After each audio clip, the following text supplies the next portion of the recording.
Hello বন্ধুরা, আমার নাম তাপসী। আমার জীবনের সেই রাতের কথা আমি কোনোদিনও ভুলতে পারবো না, যেদিন আমি একা নিজের বিছানায় শুয়েছিলাম। হঠাৎ আমার অনূর্ধ্ব মামা আমার ঘরে প্রবেশ করে আমার গায়ের চাদরটা সরিয়ে আমার কানের কাছে মুখ এনে ফিসফিস করে বলেছিল, তোকে আজ নতুন এক খেলা শেখাবো ভাগ্নি।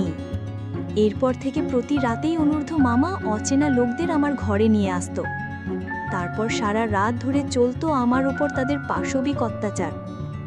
আমার জন্ম গ্রামের এক অতি সাধারণ পরিবারে। লেখাপড়া শেখার সুযোগ আমার হয়নি, তাই আমি একজন অশিক্ষিত গরিব মেয়ে হিসেবেই বড় হয়েছিলাম। বাবা মারা যাওয়ার পর প্রায় 2 বছর ধরে আমার মামাই আমাদের সংসারের সমস্ত খরচ চালাচ্ছিল।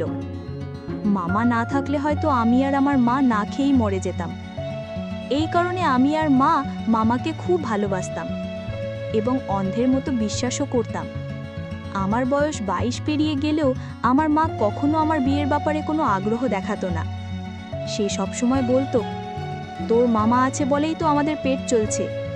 কিন্তু আমার বিয়ের বিষয়ে সে একটা কথাও বলতো না বা কোনো চেষ্টাও করতো না।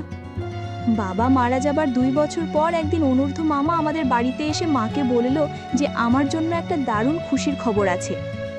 মামা নাকি দিল্লি শহরে আমার জন্য একটা ভালো চাকরির ব্যবস্থা করেছে। এই কথা শুনে আমার মা তো আনন্দে আত্মহারা, কিন্তু আমি ভেতরে ভেতরে খুব ভয় পেয়ে গিয়েছিলাম। আমি গ্রামের এক সাধারণ মেয়ে, কোনোদিন শহরের মুখ দেখিনি। শহরের পরিবেশ কেমন, সেখানকার মানুষজন কেমন, এসব নিয়ে আমার কোনো ধারণাই ছিল না। আমি মামাকে জিজ্ঞাসা করেছিলাম, মামা, আমি শহরে গিয়ে কি কাজ করব? তুমি আমার জন্য এমন কি চাকরির ব্যবস্থা করেছো যে তুমি এত খুশি? আমি তো সামান্য সেলাইয়ের কাজও জানি না। মামা আমার কাঁধে হাত রেখে বলেছিল, আরে বোকা মেয়ে, তুই এত চিন্তা করছিস কেন? নিজের মামার ওপর ভরসা রাখ। আমি তোকে শহরে নিয়ে যাব, আর সেখানকার লোকেরা তোকে সব কিছু শিখিয়ে দেবে।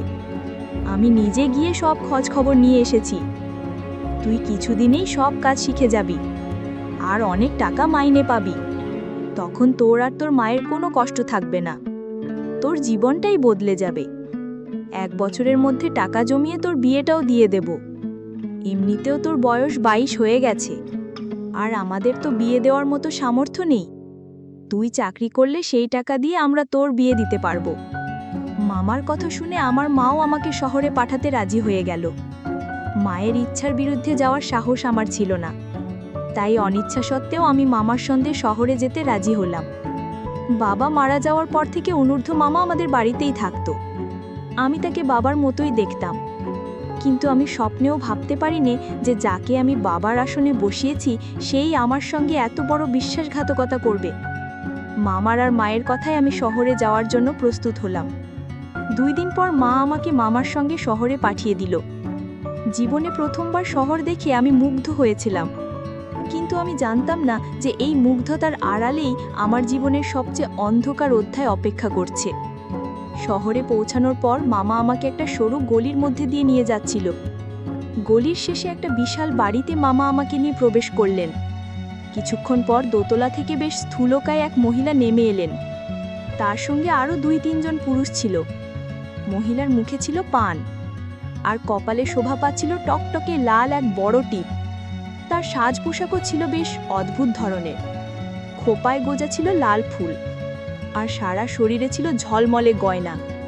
তাকে দেখেই আমি বুঝতে পারলাম যে উনি এই বিশাল বাড়ির মালকিন। আমাকে আর মামাকে দেখার পর ওই মহিলার সঙ্গে মামার কথা শুরু হলো। তাদের কথাবার্তা শুনে আমি বুঝতে পারলাম যে মামা ওই মহিলাকে আগে থেকেই চেনে। এরপর মহিলাটি আমার আপাদমস্তক খুঁটিয়ে দেখতে লাগলো এবং মামাকে বলল, কি রে অনূর্ধ্ব, এত বেশি বয়সী মেয়ে নিয়ে এসেছিস? তুই তো জানিস আমার এখানে 30-এর পর আর কোনো দাম থাকে না। আমার এখানে কাঁচা বয়সের মেয়েদেরই চাহিদা বেশি। আমার মামার নাম অনূর্ধ্ব। তখন আমার অনূর্ধ্ব মামা ওই মহিলার সামনে হাত জোড় করে বলল, মালকিন, আমার ভাগ্নি একেবারে খাঁটি। আজ পর্যন্ত কোনো পুরুষের ছোঁয়াও লাগেনি। আপনি আমার ভাগ্নিকে নিলে অনেক লাভবান হবেন। মামার আর ওই মহিলার কথা শুনে আমি বুঝতে পারছিলাম যে আমার সঙ্গে খুব খারাপ কিছু একটা হতে চলেছে। আমার মামার কথা শুনে ওই মহিলা মামার হাতে নগদ 5,000 টাকা দিয়ে বলল, এর থেকে একটা টাকাও বেশি দিতে পারবো না। ইচ্ছে হলে এই টাকাই নে, না হলে তোর ভাগ্নিকে নিয়ে বাড়ি ফিরে যা। 5,000 টাকা পেয়ে আমার মামা খুশিতে গদগদ হয়ে ওই মহিলার পায়ে হাত দিয়ে প্রণাম করে যেই না বেরিয়ে যেতে উদ্যত হয়েছে, আমি সব কিছু বুঝতে পেরে মামার কাছে ছুটে যাচ্ছিলাম, এটা বলতে যে সে আমার সঙ্গে কত বড় অন্যায় করলো। আমার নিজের মামা মাত্র 5,000 টাকার জন্য আমাকে একটা নিষিদ্ধ পল্লীতে বিক্রি করে দিয়েছিল। আমি যখন ওই বাড়িতে থাকতে অস্বীকার করলাম, তখন ওই মহিলা তার সঙ্গে লোকগুলোকে দিয়ে আমাকে ধরে উপরের একটা ঘরে বন্দি করে রাখতে বলল। আমি কাঁদতে কাঁদতে বলছিলাম, মামা আমি এখানে থাকবো না, আমাকে বাড়ি নিয়ে চলো। তুমি আমার সাথে এমন করতে পারো না, আমাকে আমার মায়ের কাছে নিয়ে চলো, দয়া করে আমাকে এখানে ফেলে যেও না। কিন্তু আমার মামা একবারের জন্য আমার দিকে ফিরে তাকালো না, সে আমাকে সেখানেই ফেলে রেখে চলে গেল। ওই মহিলা আমাকে একটা ঘরে বন্দি করে রাখলে আমি বাড়ি ফেরার জন্য ছটপট করতে লাগলাম। আমি ভয়ে চিৎকার করে কাঁদতে শুরু করেছিলাম। আমি স্বপ্নেও ভাবতে পারিনি যে আমার নিজের মামা আমাকে শহরে আনার নাম করে একটা নিষিদ্ধ পল্লীতে বিক্রি করে দেবে।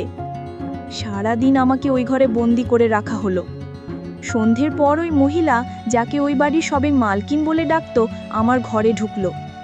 আমি তাকে দেখা মাত্রই কান্নায় ভেঙে পড়ে তার পায়ে ধরে বললাম, মালকিন আমাকে এখান থেকে বাড়ি যেতে দিন, আমি এসব কাজ করতে পারবো না। মালকিন আমাকে সজোরে ধাক্কা দিয়ে বলল, বেশি নাটক করবি না, একটু পরেই খদ্দের আসবে, নিধি তোকে সুন্দর করে সাজিয়ে দেবে, ভালোভাবে তৈরি হয়ে থাকবি, আর আমার খদ্দেরকে খুশি করবি, এর বিনিময়ে তুই অনেক টাকা পাবি। তোকে তো আমি আর ফ্রিতে কাজ করাবো না, তাই কান্নাকাটি বন্ধ কর। আর একটা কথা মনে রাখিস, এখান থেকে আজ পর্যন্ত কোনো মেয়ে পালাতে পারেনি, তুইও পালানোর চেষ্টা করবি না, করলে ফল খুব খারাপ হবে। সেই দিন থেকেই আমার জীবনটা পুরোপুরি বদলে গেল।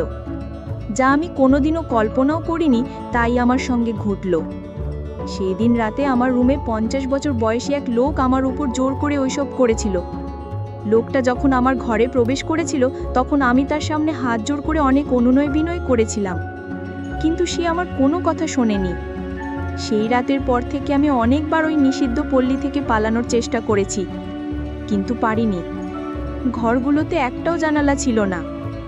এরপর থেকে প্রত্যেক রাতে নতুন নতুন লোক আমার উপর অত্যাচার করত। এইভাবে প্রায় 1 মাস কেটে যাওয়ার পর আমি বাধ্য হয়ে এই জীবনকেই আমার ভাগ্য বলে মেনে নিয়েছিলাম। 1 মাস পর আদনান নামের 35 বছর বয়সী এক লোক আমার কাছে আসতে শুরু করে। সে সপ্তাহে 4 দিন করে আমাদের ওখানে আসতো এবং আমার সঙ্গেই সময় কাটাতো। তার আচরণ ছিল অন্যদের চেয়ে সম্পূর্ণ ভিন্ন। এতদিন যতজন পুরুষ আমার কাছে এসেছে, তারা কেবল নিজেদের ইচ্ছা পূরণ করেই চলে যেত, কিন্তু আদনান ঘন্টার পর ঘন্টা আমার পাশে বসে থাকত, আমার সঙ্গে গল্প করত। সে অনেক সময় টাকা দিয়েও শুধু আমার সঙ্গে নিজের মনের কথা বলার জন্যই আসত। তার স্ত্রী নাকি তাকে ছেড়ে অন্য এক পুরুষের সঙ্গে পালিয়ে গিয়েছিল।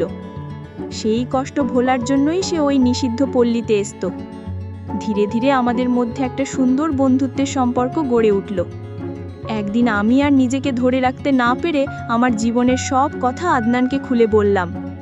কিভাবে আমার নিজের মামা মাত্র 5,000 টাকার জন্য আমাকে এখানে বিক্রি করে দিয়ে গেছে, সবটা তাকে জানালাম।